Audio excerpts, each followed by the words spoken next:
Nos protege em todos os lugares que a gente caminhar.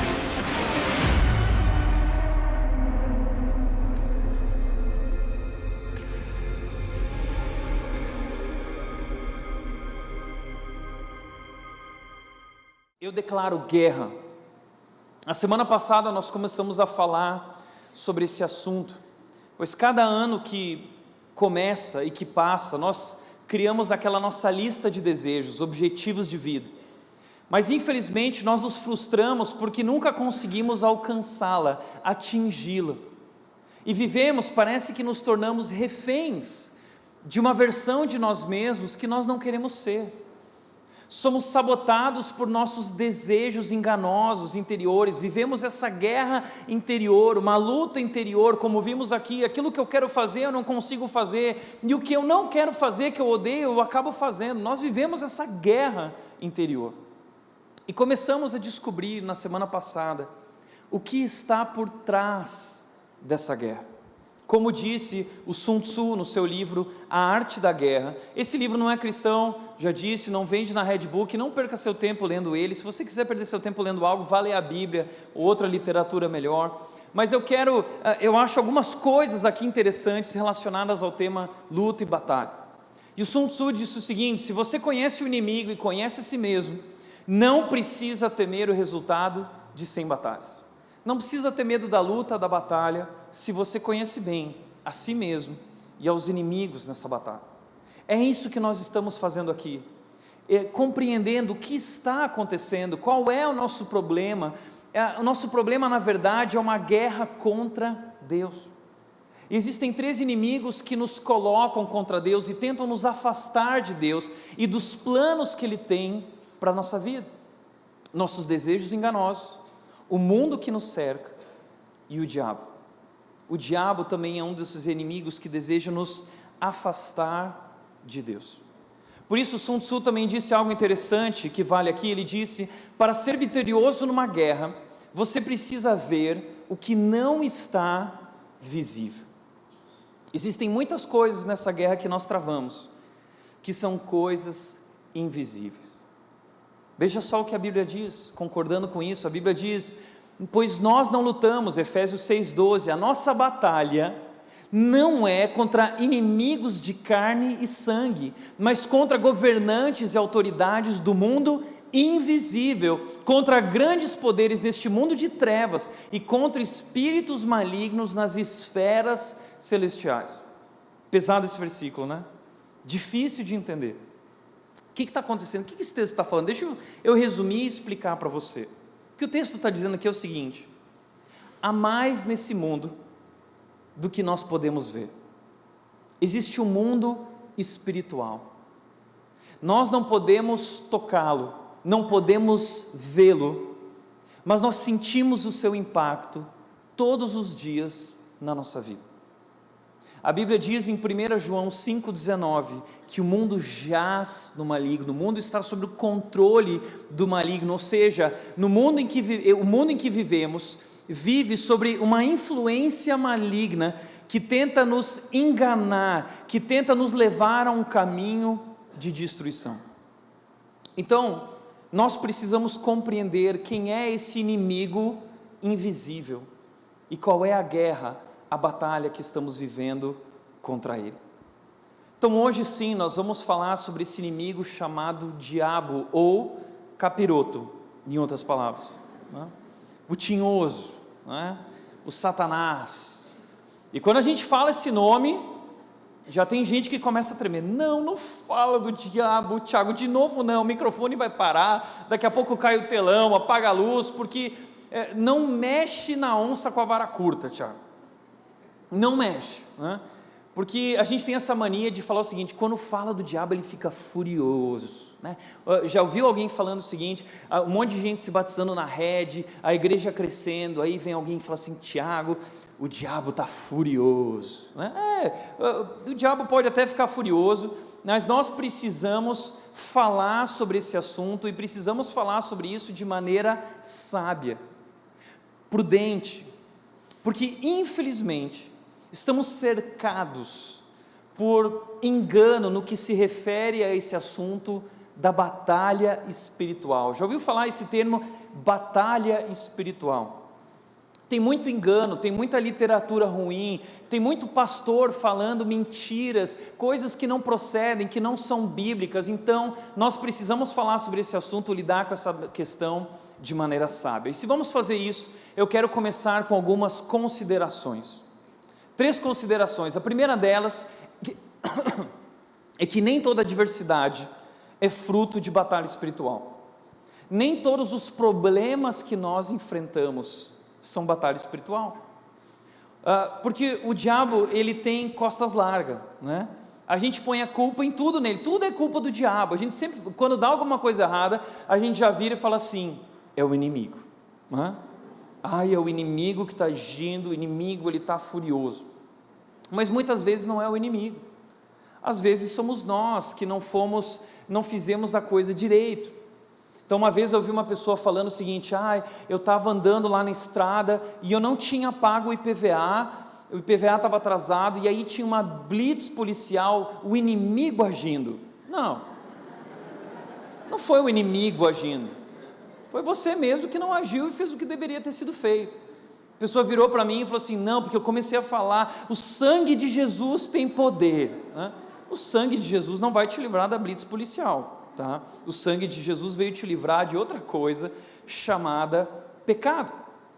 Agora, o nosso problema é que o pecado hoje não se chama mais pecado, o pecado hoje se chama demônio. Tudo é demônio, tudo é diabo. É por isso que tem muita gente em busca de libertação.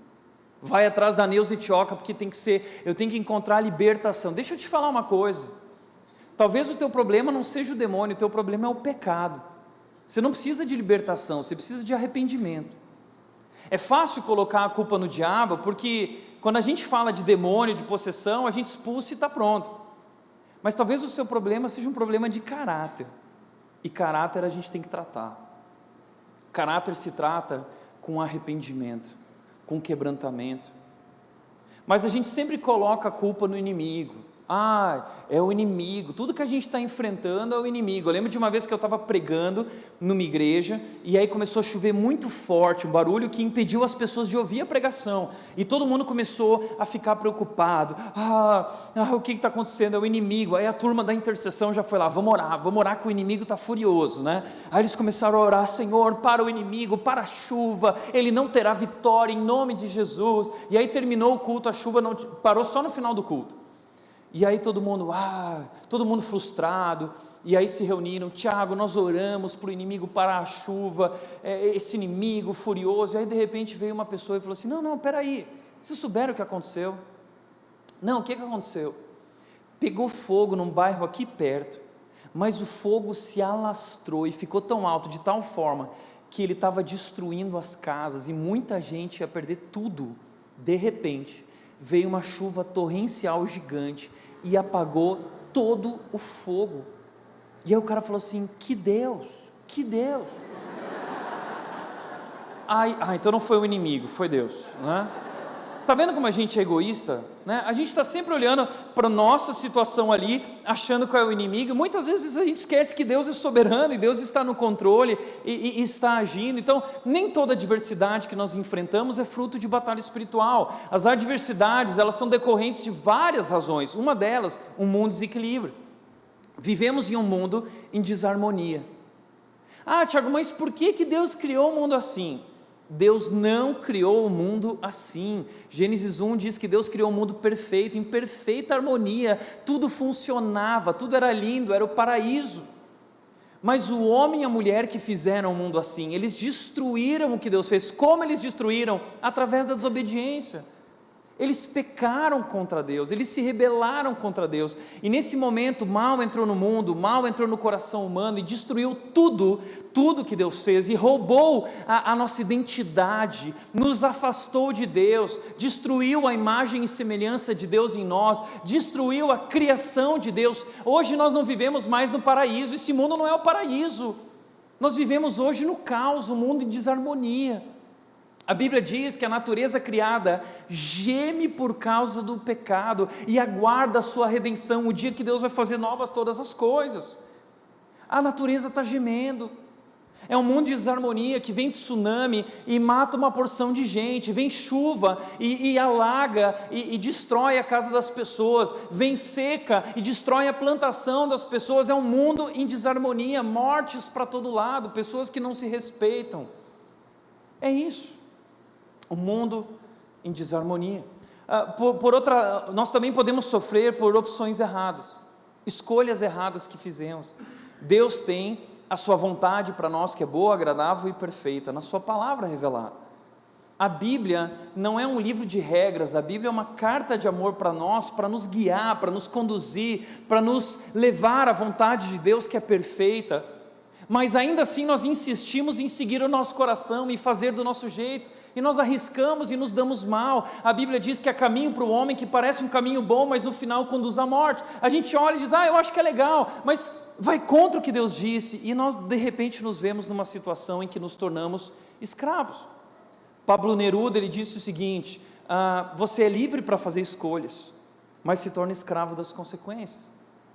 Talvez hoje você está sofrendo, porque escolheu errado, você não obedeceu a Deus, você seguiu o seu coração.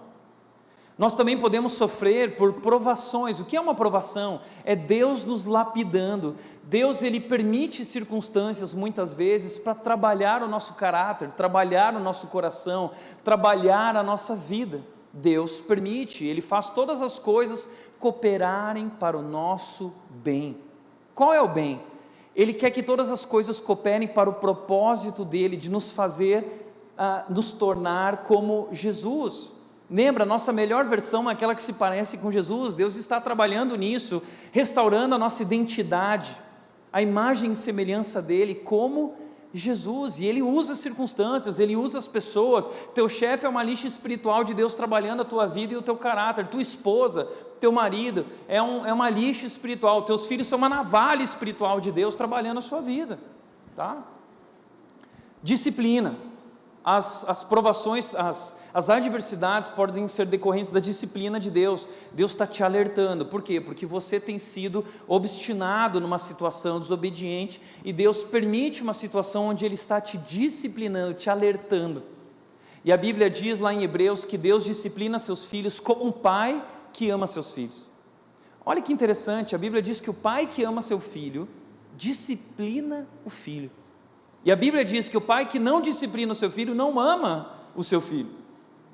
Então Deus disciplina seus filhos para o nosso bem. Eu lembro quando meu pai me disciplinava, eu chorava, eu sofria, e meu pai, ele virava e dizia, Tiago, isso não é fácil para mim, mas isso é para o seu bem. É isso.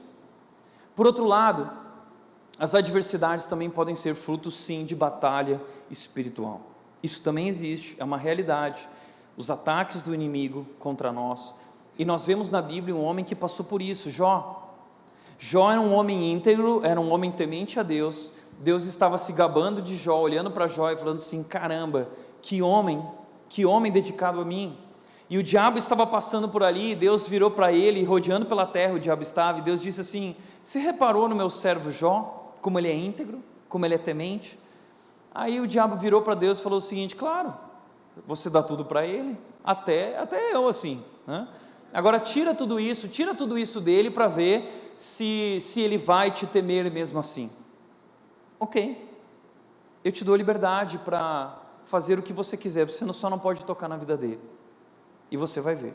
E o diabo foi lá, e Jó viveu desastre após desastres. Foi terrível o que Jó viveu. Ele perdeu todos os filhos dele, ele perdeu todo o dinheiro dele, tudo que ele tinha foi destruído. Ele adoeceu, ele sofreu profundamente.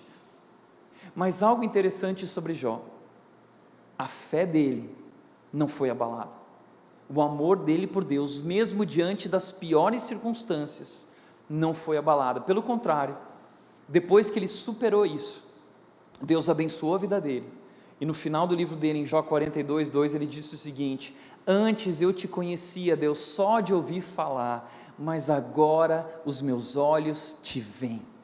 Os meus olhos te veem. Eu tive uma experiência com Deus através do sofrimento. Através do sofrimento, Deus usa o sofrimento, a adversidade da nossa vida, para nos aproximar dEle. E Jó se aproximou de Deus. Jó buscou a Deus e não permitiu que a sua fé fosse abalada. Pelo contrário, ele usou aquilo para crescer, para amadurecer. Esse é o objetivo de Deus nas adversidades, e por isso Ele permite, inclusive, a ação do diabo. Agora, a ação do diabo, ela é sempre controlada por Deus. Não imagine, porque infelizmente a gente assistia aquelas peças de teatro antigamente, de que Jesus estava lá numa guerra de boxe, é o Jesus Rock Balboa, né? E aí Jesus estava lá batalhando contra o diabo, e o diabo estava quase vencendo ele, quase vencendo. Aí Jesus, de repente, que nem o Rock Balboa, levanta, e vence o diabo, né? Não, peraí, o poder do diabo não se compara com o poder de Deus. Ele é fraquinho perto de Deus, ele não tem chance nenhuma com Deus. A questão é que ele tem uma atuação limitada pela soberania e o poder de Deus. Deus usa, inclusive, o diabo para os propósitos dele. É estranho isso, difícil de entender, mas creia, Deus é bom e Deus é poderoso, e Deus sabe o que Ele está fazendo, e os dias do diabo já estão contados. C.S. Lewis costumava dizer que o diabo é como um Rottweiler sendo segurado por Deus na corrente. Deus sabe o que está fazendo. Certa vez uma mulher, ela estava passando muita necessidade, ela acordou pela manhã e não tinha o que comer no café da manhã, não tinha pão, não tinha leite, não tinha nada, e ela amava tanto a Deus, ela foi para a sala da casa dela, as janelas estavam abertas, e ela começou a orar fervorosamente a Deus, e ela disse: Deus, eu não tenho nada para comer, mas eu confio no Senhor, e eu sei que o Senhor proverá. E nisso estava passando ali um ateu, que ouviu aquilo, e falou o seguinte: eu vou pregar uma peça a Nossa Senhora. Ele foi até a padaria, comprou o pão, o leite, uma porção de coisas, uma cesta de café da manhã, preparou, botou na porta da mulher, e se escondeu num lugar, tocou a campainha e se escondeu num lugar para ficar olhando para ela. Quando essa mulher saiu, ela viu a cesta do café da manhã, ela gritou: glória a Deus, aleluia! Aí esse rapaz saiu de onde ele estava escondido, dando risada e gargalhada, falando assim: ah, não foi o seu Deus, fui eu quem trouxe essa cesta do café da manhã. Aí a mulher virou para ela e falou assim: não, foi Deus que trouxe, só que ele usou o diabo para trazer. Deus usa o diabo, ok? Da maneira dele. Então nós precisamos entender isso. Outra coisa que precisamos entender é que nós não devemos subestimar nem superestimar o diabo. O que significa isso? Mário Quintana, ele disse o seguinte: o maior truque já realizado pelo diabo foi convencer o mundo de que ele não existe. Ele não existe. O inferno não existe. E aí a gente vai viver a nossa vida, tudo bem, porque ele não existe, o mal não existe, isso é uma invenção da sociedade. Mas agora, a Milena Leão, ela completa isso dizendo o seguinte: se a maior mentira do diabo era de que ele não existia, hoje a maior mentira dele é: o que tem? E se ele existe, será que ele é tão ruim assim? Porque antigamente, lembra do Chaves, quando a gente assistiu o Chaves? Aí tinha a bruxa do 71, a gente morria de medo da bruxa do 71, e a bruxa do 71, ela tinha um gato chamado Satanás, e aí vira e mexe, ela falava assim: Satanás, e o nosso coração começava a palpitar, né? Falou do capiroto, a gente já morria de medo. Mas hoje a coisa está mudando, as coisas estão se tornando, o diabo está se tornando mais bonitinho, mais amiguinho da gente. Inclusive foi lançada uma série no Netflix chamada Lúcifer. Lúcifer. Eu sei porque você deu risada, você está assistindo, né? Deus está vendo você na frente do Netflix, Deus conhece o teu Netflix, Deus sonda, Deus sabe que você já viu 5 temporadas do Lúcifer, mas não está lendo a Bíblia, né? Agora, o que é o Lúcifer? O Lúcifer, ele é um bonitão, ele vive sem camisa, né? Quando tira a camisa a mulher diz, ai, Lucy, né? Aí o Lucy, ele veio para o mundo, porque ele cansou do inferno, ele veio para o mundo e ele veio ajudar as pessoas, ele veio ajudar uma policial a combater o crime, ele vai atrás dos criminosos, ele prende as pessoas, e daqui a pouco você está lá torcendo pelo Lucy, vai Lucy, né? Acaba com eles. Está vendo, a gente começou a achar que ele é bonitinho. Inclusive, não sei se você já percebeu, mas existiam absolutos que hoje não existem mais. Existia uma diferença muito grande entre o bem e o mal, o herói e o vilão, antigamente. A gente sabia quem era o herói e a gente sabia quem era o vilão. Hoje, os vilões, está sendo lançado filmes sobre o vilão para mostrar que o vilão não é tão vilão. O vilão, ele é fruto de uma sociedade ruim. O Coringa, ele sofreu bullying, tá? Aí você assistiu lá o Coringa, ficou com dó do Coringa e disse, Coringa mata todo mundo, mata mesmo, né? Que bom que ele matou. Está vendo como a coisa está mudando, está virando, o diabo está sendo, a imagem dele está sendo passada em todas as séries do Netflix, como alguém que é legal, que é bacana, que está aqui para ajudar a gente. É isso que ele faz. Desde o começo com Adão e Eva, ele quis falar para eles assim, eu sou o amiguinho de vocês, Deus não é, porque Deus proibiu vocês de comer esse fruto, eu não proíbo, coma o que você quiser, não existe certo ou errado, existe o que te faz feliz, então curte a vida, toma cuidado com isso é subestimar o diabo é mau, ele é terrível, e ele quer o seu mal, ele quer destruir você, ele quer derrubar você, e ele quer te afastar de Deus. Por outro lado, nós não devemos também superestimar o diabo, que é dar para ele mais poder e atenção do que ele merece ou do que ele verdadeiramente tem. Que tem gente que fica tão preocupado com o diabo que não vive mais. Como disse o pastor Hernandes Dias Lopes, existem pessoas que estão tão preocupadas com o diabo que se esquecem de viver prazerosamente com Deus. Nós podemos descansar no cuidado e na proteção de Deus. 1 João capítulo 5, 18 diz que nós somos filhos de Deus e Deus nos protege do maligno. Nós somos protegidos, você não precisa ter medo. O nosso problema é que nós temos um entendimento errado a respeito do assunto batalha espiritual. E muito disso foi pregado para nós por pastores enganados ou mentirosos, que estão pregando coisas que não são bíblicas, literaturas que não são boas, que não são baseadas na Bíblia, como por exemplo, no passado existia um livro chamado Este Mundo Tenebroso, que é uma ficção, e muita gente falava assim, melhor livro da minha vida, Este Mundo Tenebroso, é uma porcaria esse livro, sabe por quê? Mostra uma batalha entre o bem e o mal, as forças dos anjos, guerreando, o cara está lá, e os anjos estão tudo ao redor, e aí você vai trabalhar e fica imaginando os anjos nessa guerra celestial, tal.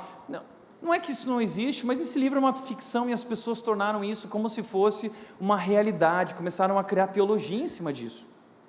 Outro livro é esse livro chamado Filho do Fogo. Todo mundo queria ler. Você já leu Filho do Fogo? O que é isso? Daniel Mastral, ex-satanista, ele se converteu ao cristianismo e ele disse o seguinte, agora eu vou escrever um livro que vai desvendar os mistérios por trás do satanismo. E ele começou a trazer uma série de revelações sobre pastores, sobre igrejas, e aí todo mundo vai lá, e eu conheci o pastor do Daniel Mastral, que falou assim, ele é um mentiroso, ele é um salafrário, e se é ou não é, eu não sei, também não me interessa. Agora o que eu quero te dizer é que você não deve ler esse tipo de literatura, você não deve dar ibope para o diabo, não perde o seu tempo com essas coisas, porque isso não presta, isso não vai te levar a lugar nenhum, pelo contrário, a nossa mente ela é como uma esponja, se você começar a ler essas coisas, você só vai pensar nisso, e você vai começar a ver coisa onde não tem coisa, você vai tomar banho, de repente você olha lá no canto, na toalha, parece um vulto, é o Exu, né? Não é, é você que está se alimentando e só está vendo besteira, e aí à noite vai dormir e começa a ter pesadelo, eu tive um pesadelo, o inimigo está furioso, Tiago, eu estou vivendo opressão, não, é que você está lendo coisa ruim. Não dá ibope para o diabo, não dá atenção para ele, que é o que ele mais quer, ele quer atrair sua atenção, ele quer que você perca tempo com ele, não com Deus, ele quer que você se aproxime dele, não de Deus. Outro livro, Espíritos Territoriais, do Peter Wagner. O que é isso? É a turma do mapeamento espiritual. O que significa isso? Eles dizem que todas as cidades possuem uma entidade espiritual que domina e governa aquela cidade. Então, se uma igreja não está crescendo, ela precisa entender qual é o demônio que está ali naquele território, naquela cidade dominando, e descobrir o nome dele, para amarrar ele em nome de Jesus. Vai amarrar ele, né? Eu lembro de uma vez que um irmão virou para mim e disse o seguinte: Thiago, sabe por que aqui em Indaiatuba existe tanto divórcio, tanto problema nos casamentos? Eu virei para ele assim: lá vem. É que tem uma entidade, tá, atuando aqui na nossa região, que produz essa porção de divórcios. Eu falei assim: essa entidade parece que está dominando o mundo inteiro, né? Essa entidade, na verdade, se chama pecado, não é o demônio. O problema do divórcio não é o demônio, não é o diabo. O problema do divórcio é o teu orgulho. O problema do divórcio é o teu egoísmo. Só que a gente não chama mais o pecado de pecado, a gente chama de demônio, porque o pecado tem que tratar, a gente não quer tratar, a gente quer lhe dar a vida numa flauta, a gente quer terceirizar a responsabilidade, a culpa é dela, a culpa é dele, e a culpa é do capiroto, as costas dele é larga, né? A culpa é de todo mundo. Agora, isso é besteira. Você não precisa amarrar diabo nenhum, porque o diabo já está amarrado. O diabo já está amarrado, a gente vai ver isso daqui a pouco. Para de ficar enchendo a sua mente com essas coisas, Neusetioca, eu vou lá no seminário de libertação. Você já foi liberto por Jesus. Deixa eu te dizer uma coisa: o Jesus Cristo já venceu o diabo na cruz, através da sua morte e ressurreição. Colossenses capítulo 2, versículo 15 diz que Jesus Cristo desarmou os governantes e autoridades espirituais, envergonhou eles publicamente ao vencê-los na cruz. O diabo e os seus demônios já foram vencidos na cruz, humilhados, envergonhados, desarmados por Jesus. Ele já está amarrado, ele não tem mais força. Colossenses 1,13 diz: Ele, Deus, nos transportou do império das trevas para o reino do Filho do seu amor. Nós já fomos libertos do império das trevas, o diabo já foi desarmado. Viva essa vitória, esse terreno conquistado por Jesus através da cruz. E pare de dar atenção para essas coisas que não são bíblicas, enganosas, que destroem a nossa vida, nos deixam com medo e preocupados. Outro livro, Quebrando as Maldições Hereditárias. Besteira, lixo.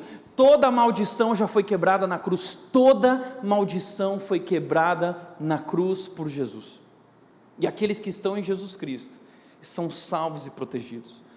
Por último, ele veio para libertar os cativos. Rebecca Brown, também uma ficção, as pessoas começaram a ler isso e achar que isso era a verdade. Isso tem destruído a vida das pessoas, destruiu a vida de muitos cristãos que não sabem viver prazerosamente com Deus, porque leram essas coisas. Isso aqui é lixo gospel, tá? Está nas prateleiras de muita igreja por aí, mas não acredite nisso, não ouça pastores que falam sobre esses assuntos dessa forma. São pessoas que estão vivendo no engano.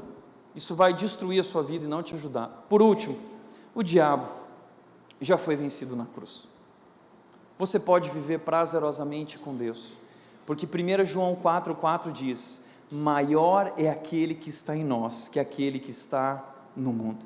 Descanse na vitória de Jesus. Quando você vive preocupado com o diabo, você está diminuindo a vitória de Jesus na cruz. Você pode descansar e crer e confiar, não deixe sua fé ser abalada. O diabo já foi desarmado, ele já foi vencido na cruz. Por isso, quando falamos sobre ele, precisamos tratar com sabedoria, e eu quero te mostrar o que a Bíblia diz. Como nós devemos tratar esse assunto de batalha espiritual, e eu quero fazer isso através de 1 Pedro 5, 8 e 9, que diz o seguinte: estejam atentos, tomem cuidado com seu grande inimigo o diabo, que anda ao redor, como um leão rugindo à sua volta, à procura de alguém para devorar. Permaneçam firmes contra ele, e sejam fortes na fé. Lembrem-se de que seus irmãos em Cristo, em todo o mundo, estão passando pelos mesmos sofrimentos. Esse é o nosso texto. Eu quero te mostrar 3 verdades nesse texto que Pedro nos apresenta a respeito do nosso inimigo. A primeira verdade é a identidade do inimigo, a identidade dele. Estejam atentos, ele diz, tome cuidado com o seu grande inimigo, o diabo. O seu grande inimigo, o diabo. Por que Pedro está dizendo que o diabo é o nosso grande inimigo? Você precisa entender o contexto, para quem Pedro, o apóstolo Pedro, escreveu essa carta. Eram para cristãos que estavam espalhados ao redor de todo o Império Romano, e eles estavam passando por um momento de muito sofrimento, muita dificuldade, porque diferentemente de hoje, naquela época ser cristão não era pop, não era modinha, pelo contrário, ser cristão significava morrer. Hoje em dia, Jesus é pop, ir na igreja é pop, postar versículo no Facebook, Salmo 23 é pop, né? Todo mundo posta versículo, lá está quase pelado na foto e posta lá, o Senhor é meu pastor e nada me faltará, né? Mas naquela época não era pop, naquela época era sofrer por causa da sua fé em Cristo, e muitas vezes, quando a pessoa assumia sua fé em Jesus, ela passava a ser perseguida por sua própria família, perseguida pelo Império Romano e pelo imperador, e os cristãos, por causa da sua fé em Jesus, eram colocados em arenas diante de leões e de tigres que vinham devorar eles. Então eles estavam sofrendo, eles fugiram, eles estavam se escondendo, eles perderam seu emprego, passando por necessidades, com medo diante da morte, e eles começaram a questionar se crer em Jesus tinha sido uma boa escolha. A fé deles, por causa do sofrimento e da perseguição, começou a ser abalada. E Pedro escreve essa carta, dizendo o seguinte: mantenham-se firmes.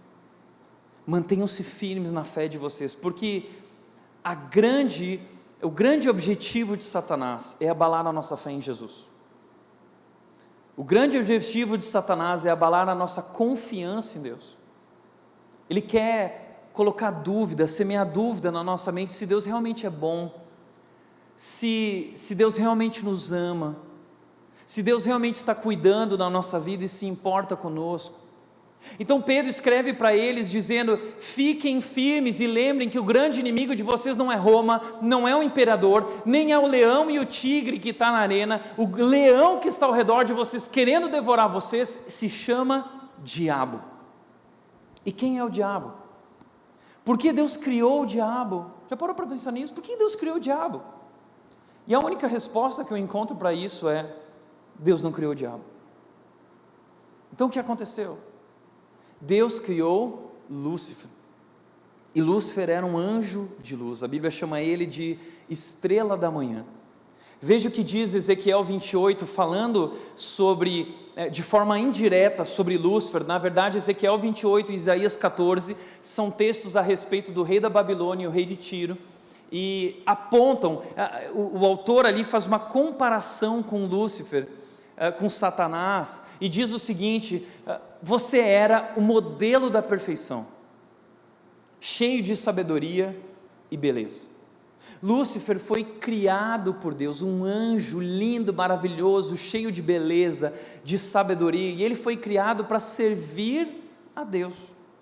E o que aconteceu com ele? O texto continua dizendo, versículo 15 e 17: você era irrepreensível em tudo o que fazia desde o dia em que foi criado, até que se achou maldade em você. Qual foi a maldade? Seu coração se tornou orgulhoso, diz o versículo 17. Seu coração se tornou orgulhoso. Ele se encheu de si mesmo. Ele se tornou um ego absoluto. E ele se colocou contra Deus. Ele quis ser Deus. Por isso, até hoje, essa é a maior artimanha do diabo. Ele usa o orgulho. Ele tem esse discurso de pense em você, ame a si mesmo. Ele enche a nossa bola, ele fala o que a gente quer ouvir, ele gosta de mexer, de inflar o nosso ego. Ele sabe que o orgulho é o nosso ponto fraco, e o orgulho é a raiz do pecado, é o orgulho que nos coloca contra Deus. É por isso que Deus diz em toda a palavra, ele diz o seguinte: Deus detesta os orgulhosos. Deus detesta os orgulhosos, por quê? Porque eles são cheios de si, mas Deus concede graça aos humildes, aqueles que se esvaziaram de si. Por isso, sabe como nós servimos o diabo? A gente serve o diabo quando a gente serve a si mesmo, quando a gente só pensa em si mesmo, quando a gente aponta para si mesmo e é cheio de si. É por isso que na vida com Cristo nós somos chamados a servir o próximo, nós somos chamados a se esvaziar e valorizar os outros e dar a vida pelos outros e amar os outros como Cristo deu a vida por nós e nos amou. Mas ele se encheu de orgulho e ele quis ser como Deus. Veja o que diz Isaías 14: subirei ao mais altos céus e serei como o Altíssimo. Ele quis ser Deus. Eu quero ser Deus, eu não preciso de Deus. Aliás, é isso que ele fez com Adão e Eva. Vocês não precisam de Deus, vocês podem ser como Deus se vocês comerem esse fruto. É por isso que a Bíblia diz, o versículo 12 diz: como você caiu dos céus, ó estrela brilhante, filho da alvorada, foi lançado à terra. Esse nome dele, ó estrela brilhante, em outras versões, estrela da manhã, é daí que vem o nome Lúcifer. Os teólogos no passado traduziram o Antigo Testamento para o latim, essa versão se chama Vulgata, e na Vulgata eles colocaram o nome da estrela brilhante de Lúcifer. Por isso começaram a chamar Satanás de Lúcifer. Mas ele era um anjo poderoso, que se rebelou contra Deus, e ele foi lançado para fora dos céus, ele foi lançado à terra. Tiago, então o diabo existe? Eu tenho convicção que o diabo existe, não apenas por tudo que tenho visto, e o diabo explica todas as coisas, mas porque a Bíblia diz. O Antigo Testamento fala 7 vezes o nome dele. O Novo Testamento, todos os autores do Novo Testamento, todos citam o nome do diabo e de Satanás, inclusive Jesus. Jesus falou o seguinte, ele disse: fora daqui, em Mateus 25, ele disse: fora daqui, malditos, para o fogo eterno, preparado para o diabo e seus anjos. Então não só o diabo existe, seus anjos. Apocalipse diz que quando ele foi lançado à terra, ele arrastou com ele 1/3 dos anjos do céu, que são esses demônios, essas entidades espirituais espalhadas por aí fazendo bagunça. Mas a Bíblia diz que o inferno, para que o inferno foi criado? Para o diabo, é o lugar dele, é o destino dele, e ele já está condenado, ele só está esperando a hora. Tanto que quando Jesus chegou na terra e os demônios viram ele, tem várias situações em que os demônios viram e falaram assim: ai, é o santo do Senhor, e aí eles viram para Jesus: Jesus, mas é agora que você vai acabar com a gente. E aí Jesus pega e manda aqueles demônios para os porcos, e você sabe dessa história. Eles tremem diante de Jesus, eles tremem diante de Deus, eles não têm poder nenhum, ele já está amarrado. Mas o inferno existe, e entenda, foi criado para o diabo e para os seus anjos, e Deus não deseja que ninguém vá para esse lugar. Por isso ele enviou Jesus ao mundo, e ele fez tudo o que ele podia, dando a vida por você, para resgatar você desse caminho de destruição. Deus ama você, mas esse será o destino de todos aqueles que não creram, que não se renderam a Deus. Esses são os malditos, ok? Então essa é a identidade do diabo. Agora, ele tem outros nomes na Bíblia. Ele tem o nome de maligno, ele tem o nome de tentador, ele tem o nome de príncipe deste mundo, ele tem o nome de pai da mentira.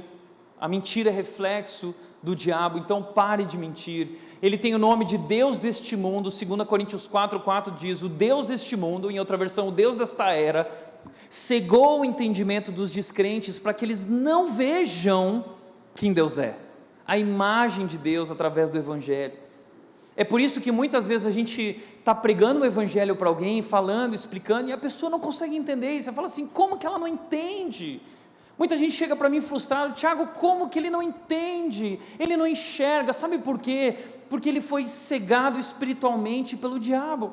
O mundo está cego, não é capaz de ver. Por isso que tem pessoas que são brilhantes intelectualmente, mas são ignorantes espiritualmente, estão cegas. E só o poder de Deus e o Espírito Santo de Deus pode convencer essas pessoas, abrir os olhos dela para que elas vejam a verdade de Jesus Cristo, a verdade a respeito de si mesmos e sobre Deus. A Bíblia também diz, chama ele de acusador de nossos irmãos. Por quê? Porque ele nos acusa. Ele se faz de amiguinho mas depois que você come o fruto, ele aponta o dedo na sua cara e diz: você pecou. Ele quer te destruir, ele quer te enganar. É por isso que o diabo sabe o seu nome, mas ele te chama pelo teu pecado. Deus conhece o teu pecado, mas ele te chama pelo teu nome, porque Deus te ama, Deus se importa com a sua vida, e ele tem o melhor para você. Segundo lugar, a estratégia do inimigo. 1 Pedro 5,8b diz que anda como um leão rugindo à sua volta, à procura de alguém para devorar. Qual é a estratégia do diabo?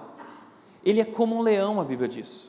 Como o leão age? O leão, ele vai se espreitando na mata, de olho na sua vítima, esperando o momento certo para atacar, esperando encontrar uma fraqueza, esperando encontrar uma presa distraída, esperando uma brecha para que ele possa devorar. É isso que o diabo faz. A Bíblia diz que ele é astuto, ele tem milhares de anos de experiência e ele sabe quais são os nossos pontos fracos, e ele vai atacar ali com força.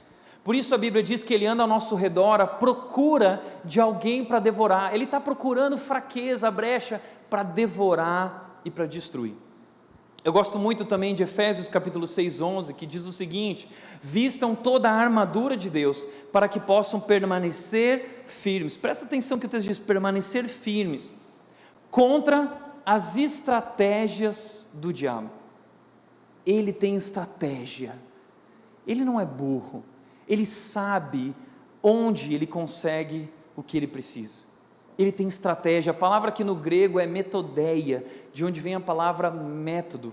Ele tem métodos, ele arma ciladas. A ideia dessa palavra é emboscada. Ele cria emboscadas para que a gente se veja preso numa situação. Ele quer derrubar a gente. Por isso a Bíblia diz que nós precisamos permanecer firmes contra essas estratégias, essas emboscadas. Nós precisamos ser espertos. Quais são as estratégias e emboscadas do diabo? Uma das coisas que nós precisamos entender é que sempre que a gente fala de diabo, a gente já remete à possessão demoníaca. Aquele negócio que a gente vê na televisão lá, né, o demônio sendo entrevistado. Tiago, possessão demoníaca existe? Existe. Mas essa não é a estratégia do diabo contra os cristãos, porque o cristão não pode ser possuído por um espírito maligno. Por quê? Porque nós já somos possuídos pelo Espírito de Deus. O Espírito de Deus habita em nós, ele é a garantia da nossa salvação, e 1 João 5,18 fala que somos protegidos contra o maligno. Não tem como um cristão ficar possesso. Agora, o não cristão, aquele que não pertence a Deus, eles podem sim ficar possessos. Agora, o que acontece na televisão não dá ibope para isso. Ali é muito provável que aquilo ali não é a ação do diabo, e mesmo que for, o que o diabo quer é fazer showzinho e trair a atenção de todo mundo, ele quer ibope. Mas o que eu acho interessante é que uma vez eu estava vendo um canal de televisão e o pastor estava lá entrevistando o demoniozão, e o demoniozão estava lá... e aí ele estava falando assim: mas aonde que você estava? Eu estava lá na igreja do seu concorrente. E como que é a igreja lá? Lá todo mundo está no pecado, né? Então os pastores estão usando o demônio para falar mal um do outro, um concorrendo com a igreja do outro. E o que é interessante é que o demônio estava com o microfone headset e a pecinha aqui atrás, aquela pecinha do microfone. Ou seja, o demônio, antes de subir no púlpito, passou na sala do pastor, colocou o microfone e ele foi lá no púlpito e ele está sendo entrevistado. E ele está amarrado assim. Um dia eu estava no Mercado Livre e eu vi lá um anúncio assim: sou ator e simulo possessão demoníaca, R$150 o culto, tá? Sou bom, eu sei botar a mão para trás. Ele foi compartilhando as habilidades dele. Então tem muito salafrário, tem muito mentiroso por trás disso. Agora, a possessão demoníaca existe. Eu já vivi diversas situações, e uma hora eu te conto várias delas, porque é muito legal, né? Te gosto. Tiago, para a pregação, fala de história. Eu lembro de uma história que a gente foi pregar o Evangelho. A gente foi pregar o Evangelho lá na Praça da Sé. E aí eu falei assim, nossa, uma multidão de pessoas parou lá, umas 500 pessoas pararam para ouvir o evangelho, a gente estava pintando um quadro falando de Jesus, aí veio uma mulher do meio da multidão, grande assim, ela começou a gritar, eu amo Jesus, e minha amiga estava lá falando, e eu cheguei nela e outros amigos, ok, que bom que a senhora ama Jesus, mas as pessoas precisam conhecer Jesus. Na hora que a gente colocou ela para o lado, ela virou os olhos, e virou para a multidão com o dedo do meio, assim, começou a fazer assim, ó. E a multidão que estava olhando para Jesus e para o quadro de Jesus, de repente fez assim, ó, tum, virou para o diabo. É isso que ele quer atenção, ele quer ibope, ele quer fazer showzinho. Já vivi momentos de ir na casa de pessoas que haviam pessoas possessas, e veja só, nós não contamos isso, nós não trazemos isso no púlpito para não envergonhar as pessoas. Na Bíblia, Maria Madalena é conhecida como aquela da qual foi expulso 7 demônios. Nós não queremos expor ninguém aqui, mas isso é uma realidade. São pessoas que não conhecem a Jesus. Agora a gente precisa aprender a diferenciar, porque tem muita coisa que não é possessão demoníaca, são outros distúrbios. Eu lembro de uma vez que eu estava prestes a pregar numa igreja, e o pastor tinha viajado, aí de repente os presbíteros e os líderes, pastor, tem uma mulher possessa lá no gabinete pastoral. Eu disse assim, procura alguém para resolver isso aí, eu não, estou fora. Pastor, não tem ninguém, só o senhor. Eu falei assim, tá bom, eu vou lá. Na hora que eu entrei, eu tomei um susto, porque a mulher estava no chão, e ela pegou no meu calcanhar aqui assim, ó, pá, né? E ela gritou assim, eu tô com medo, e eu virei para ela e falei assim, eu também, mas ela foi se acalmando, e o que ela tinha não era uma possessão demoníaca, o que ela tinha era ataque de pânico, ela teve um ataque de pânico, o médico veio, ela tomou medicamento, se acalmou. Então nós não devemos, precisamos tomar cuidado, precisamos ter sabedoria, saber discernir isso espiritualmente, para entender o que realmente está acontecendo. Então a artimanha do diabo contra o cristão, possessão demoníaca não rola, que o cristão é guardado por Jesus. Agora qual é a artimanha, as ciladas que o diabo, estratégias que o diabo tem contra o cristão? Primeira, distorcer a palavra de Deus. Ele distorce a palavra, ele tira a palavra de Deus do contexto, ele perverte a palavra de Deus para nos enganar e para nos colocar contra Deus. Foi isso que ele fez com Adão e Eva no jardim. Ele estava sentado lá na árvore, Eva estava passando, ele estava lá se lambuzando com o fruto proibido, que gostoso, quer um pouquinho, né? Você quer, eu já brinquei isso aqui, você quer, né? E aí Eva vem e fala assim, não, eu não posso comer, Deus disse que eu não posso comer desse fruto. Aí o diabo diz o seguinte, Deus falou que vocês não podem comer de nenhum fruto do jardim. Não, peraí, Deus falou o contrário.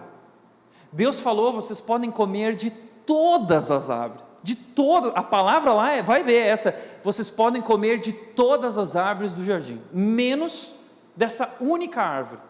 Então existia abundância, milhares e milhares de árvores, mas o diabo aponta para a escassez, dizendo o seguinte, não, mas Deus não deixou vocês comer de nenhuma das árvores, Deus é mau, que Deus ruim, aliás, esse aqui é o melhor fruto do jardim. E sabe por que Deus não quer que vocês comam esse fruto? Porque esse é o segredo dele, e no dia que vocês comerem desse fruto, que esse é o melhor fruto, vocês vão ser como ele, conhecedores do bem e do mal. Uau! E aí eles comem o fruto no desejo de viver uma nova experiência, eles desobedecem a Deus, e isso traz separação, isso coloca eles contra Deus, desobediência, rebeldia, uma traição. É isso que o diabo quer. E o diabo então acusa eles e coloca eles um contra o outro, e eles começam a brigar, aquele homem e a mulher agora começam a brigar. Deus pergunta o que foi que aconteceu, e o homem diz, a culpa é dela, a culpa é dele, e é assim isso que ele faz, distorcendo a palavra de Deus, nos colocando contra Deus. Ele também gosta de semear incredulidade, ele está por trás da incredulidade. Mateus 13,19, Jesus conta uma parábola de que o diabo ele vem, quando alguém ouve o evangelho, ele vem e arranca a mensagem, para que essa pessoa não creia. Ele planta, ele semeia incredulidade. 2 Coríntios 4,4 nós vimos isso também. Ele quer te conduzir para distante de Deus. E se você tem lutado com a incredulidade, se você tem dificuldades na fé, não tenha dúvidas que é o diabo que está por trás disso. E como disse Billy Graham, ele disse o seguinte: toda vez que o homem pensa em navegar para longe de Deus, o diabo tem sempre um barco pronto. Segundo lugar, o diabo ele gosta de inflar o nosso ego, como eu já disse aqui. Ele enche a nossa bola, ele fala o que a gente quer ouvir, para a gente estar cheio de si mesmo. A gente se torna orgulhoso, e quando o nosso orgulho está ferido, ele fala assim: afirme-se, vingue-se. Quem é ela para falar dessa maneira com você? Não deixa ele te tratar assim, mostra para ele quem você é. Ele também usa tentações diversas. Mateus 4:1 fala que Deus enviou Jesus para o deserto para ser tentado pelo diabo. Aí o diabo foi lá e tentou Jesus várias vezes, mas Jesus não pecou, porque Jesus é santo, e ele era o sacrifício perfeito, o Messias. Mas o diabo queria destruir a obra, queria desviar Jesus do seu propósito, colocá-lo contra Deus. Ele tentou de diversas formas, mas não conseguiu. E ele usou a própria palavra de Deus contra Jesus. E ele usou a fraqueza de Jesus, a fome de Jesus, depois de 40 dias sem comer, dizendo assim: está com fome? Transforma essa pedra em pão e come. Você não é poderoso, Jesus? Você não é o Messias, tal? Então transforma aí, eu quero ver. Aí Jesus vira para ele e fala assim: nem só de pão viverá o homem, mas de toda palavra que procede da boca de Deus. Ele conhece a palavra. Sabe como a gente vence o diabo? Com a palavra de Deus. O diabo não pode destruir ou derrubar quem se apega à verdade da palavra de Deus. Jesus se apegou à verdade. O diabo colocou ele no alto do pináculo e falou assim: ó, tá vendo isso aqui? Vou te dar tudo isso. Você quer? Você vai ser dono de tudo isso. Você vai ser muito importante. O diabo promete tudo. Aí depois o diabo vira para Jesus e fala o seguinte: ó, pula daqui para baixo e vê se Deus te ama mesmo. Será que Deus te ama? Porque ele falou que você é o filho amado. Mas como assim você é o filho amado? Se você vai morrer numa cruz, que pai é esse que mata o seu filho numa cruz? Será que Deus te ama mesmo? Faz um teste, pula aqui e vê se ele manda os anjos para te resgatar. E aí Jesus vira para ele e diz: não tentarás o Senhor teu Deus. O maior objetivo de Satanás é abalar a nossa fé em Jesus, é abalar a nossa confiança no caráter, na bondade, no amor e no cuidado de Deus. Jesus vence a tentação, mas o diabo nos tenta em várias áreas, na área financeira, na área sexual, pornografia, todo tipo de imoralidade sexual. Ele usa os pontos fracos para nos derrubar. Ele também diz, a Bíblia fala sobre ira e mágoa não resolvida, Efésios 4, 26 e 27.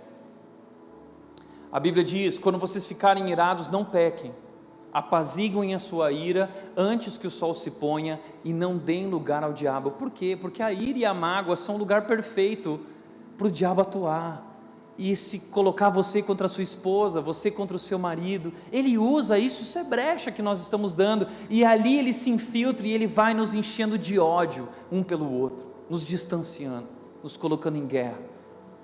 Por outro lado, mundo de distrações. 1 João 5,19 diz que o mundo está sob o controle do maligno. Tudo que nós vemos, o mundo que nos atrai é um mundo de distrações, porque ele não quer que a gente se aproxime de Deus. Lembra que o texto diz, da semana passada, Tiago 4 diz: aproximem-se de Deus e o diabo fugirá de vocês. Resistam ao diabo. Então nós temos que nos aproximar de Deus, mas a gente está tão próximo do mundo, a gente está tão distraído nesse mundo. Tem um livro do C.S. Lewis que diz o seguinte: Cartas de um Diabo a seu Aprendiz. É uma ficção, mas essa é uma boa ficção, porque teologicamente não há nada de errado aqui. Se você quiser ler, você pode ler e pode tirar algumas lições bacanas sobre isso, com cuidado, com sabedoria. Mas o C.S. Lewis, ele traz uma ficção sobre os demônios, mostrando que eles têm uma escola, é uma ficção, onde eles ensinam os demôniozinhos. Então tem o demônio tio que está ensinando seus sobrinhos como enganar os cristãos, como atrair os cristãos, como mantê-los distraídos, como afastá-los do plano de Deus para a vida deles. E aí o tio diz para o sobrinho o seguinte: sua maior ocupação deve ser então prender a atenção da vítima, prenda a atenção deles. E sabe que o diabo tem tido vitória, porque nós estamos tão distraídos nesse mundo. Nós queremos vencer o diabo, mas nós não temos nem força para desligar a televisão. A gente quer vencer essa batalha espiritual, mas a gente não consegue nem sair do Instagram. A gente está tão entretido, é tanto Instagram, é tanto Facebook, é tantas redes sociais, não há nenhum problema nisso, mas o problema é que nós usamos isso como desculpa. A gente diz: eu estou ocupado, eu não tenho tempo para ler a Bíblia, eu não tenho tempo para orar, eu não tenho tempo, eu estou muito ocupado. Você está ocupado com o quê? No Facebook, no Instagram, preocupado com inúmeras distrações. O diabo tem tido vitória, ele tem vitória, porque nós nos aproximamos de nós mesmos através de tudo isso, nós nos enchemos de nós mesmos, é tudo eu, e nós estamos tão distantes de Deus. Por isso, quais são as armas que nós temos contra o diabo? Ele traz algumas armas: estejam atentos, permaneçam firmes contra ele e sejam fortes na fé. 3 imperativos no texto, é a maneira como nós lutamos nessa batalha. A primeira é estar atento. Precisamos ser conscientes dessa batalha que nos cerca como cristãos. Existe um mundo espiritual, existe um mundo e uma batalha invisível, existe um inimigo que quer nos colocar contra Deus e nós precisamos estar atentos, não podemos nos distrair nessa batalha, porque ele procura o momento certo para nos atacar. Então seja prudente. Em segundo lugar, o texto diz: permaneçam firmes contra ele. Permaneçam firmes. O que eu acho interessante é que a Bíblia nunca disse para a gente atacar o diabo. Pode ver que todos os textos que eu mostrei, a Bíblia diz: resistam, fiquem firmes. Sabe por quê? Porque o diabo já foi vencido, ele já foi derrotado, mas ele continua sussurrando, ele continua gritando, ele continua nos seduzindo, ele continua querendo nos enganar. E o que Jesus Cristo está dizendo, o que a Bíblia está dizendo, o que Pedro está dizendo é: não acredite nele, não ceda às tentações dele, não ouça a sua voz, não obedeça o seu coração, não vai nessa direção, não dá espaço, não dá brecha para o diabo.